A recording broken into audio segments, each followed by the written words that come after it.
लोग गाड़ी गावथिन तोरे पीछा वाराई हट के गावथे कैसे अरे तोरे पीछा वाराई चौराई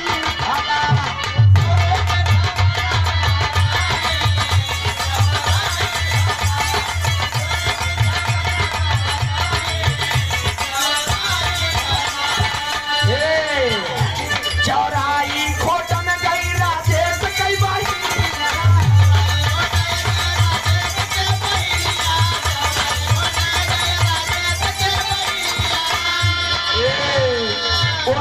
के देखा हम ना कहा थे भैया जहाँ वही राजेश भैया राजेश के दीदी गजराज भैया वाली एक लाइन हो जाए हो एक लाइन कहे चौराई खोटन गई राजेश कई बहिनिया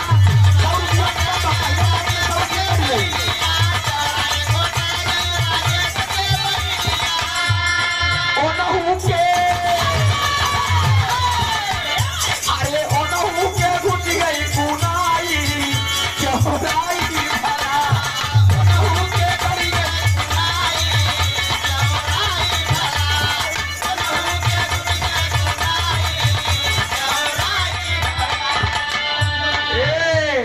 दौड़ी दौड़ी आई अपने भैया के समानावा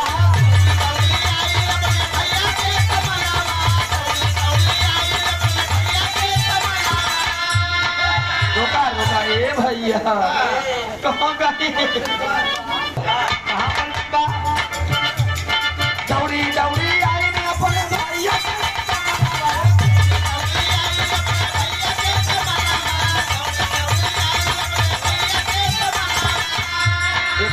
पैसा में बहुत बड़ी ताकत यह है पैसा में इतनी बड़ी ताकत यह कि 1 लाख रुपया महीना ज्योति पावत रहे एसडीएम हो गए रहे लेकिन छोड़ दे अपने मन से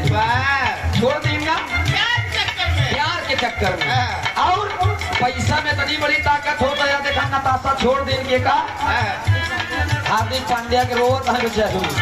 70% माला रहेगी 30% बची लेकिन है भैया माल और माल दोनों मंत्र यही से कहना पड़ा कैसे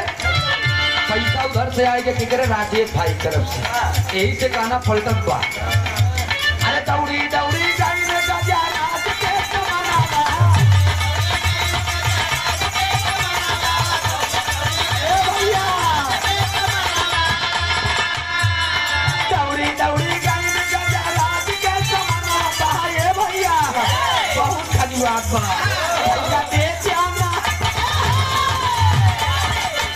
भैया दे प्यारा सुइया लगावा हाजी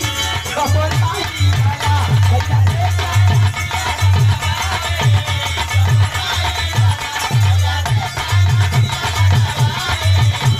अब ये लोड़ी एक तरफ से गाड़ी पलटा दिया उस तरफ में तो चुप हो गया पीछी डोल लगाई सारे अंगनवा पीछी डोल लगाई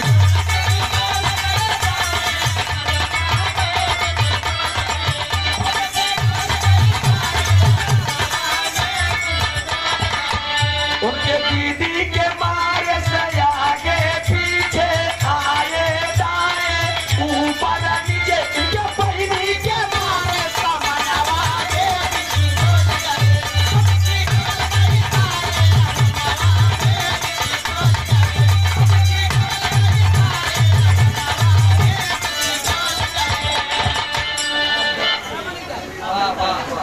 या देखा गाना काट गया पिछवा पर चौराई बागवा जानती है का बा का कंजा मोहरिया के दोनों कोई मोहार बा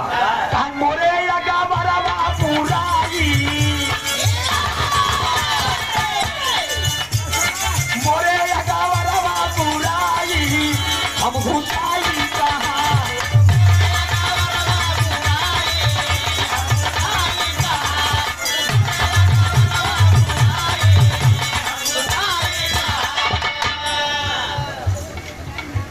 अच्छा ये हमारे अच्छा गजराज भैया के फरमाइश बा गलती से राजेश के दीदी के मीत गाल मार दिए गलती से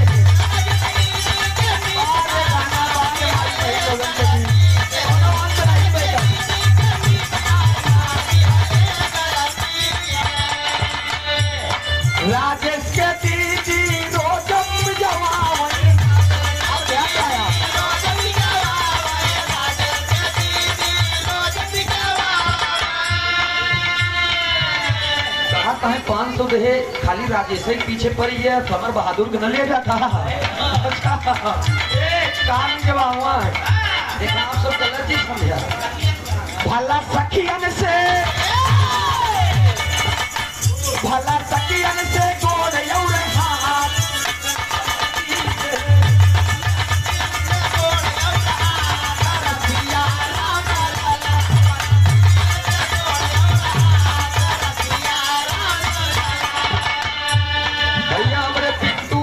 दूध दही पनीर वाले 51 रुपया का पुरस्कार। नमस्ते प्रणाम का कहना है, समर के बहिनी रोज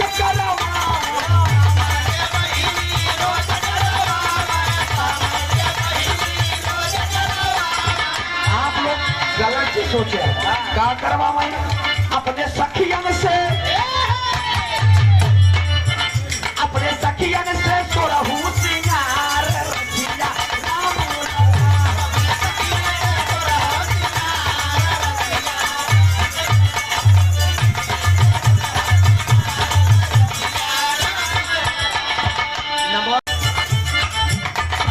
देखा हम नाम ना देखो मैं आप लोग नाम जोड़ दिया।